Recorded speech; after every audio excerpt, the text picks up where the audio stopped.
मलकापूर येथे युवकाची घराजवळील लिंबाच्या झाडाला गळफास घेऊन आत्महत्या. हा युवकाचं नाव योगेश गजानन वाघमारे. योगेश गजानन वाघमारे हा व्यवसायाने ट्रक ड्रायव्हर.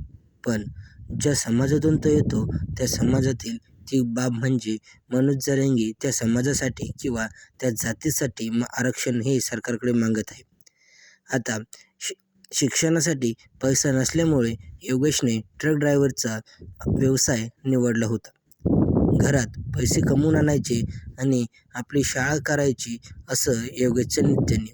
पण काळाला काय माहीत आणि काय नाही, योगेशच्या मनामध्ये काय आलं आणि काय नाही, त्याने स्वतःच्या घराजवळील लिंबाला गळफास लटकवून आत्महत्या केल्याचं प्रकरण घडलं. जेव्हा हे प्रकरण इतरांना कळालं त्यावेळेस खूपच आश्चर्याचा धक्का बसला.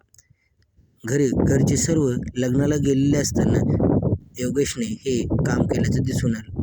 आता ही गोष्ट शिकत इतर मुलांनी किंवा आजूबाजूच्या मुलांनी नक्कीच घरच्यांचा विचार करत हा निर्णय घेतला पाहिजे.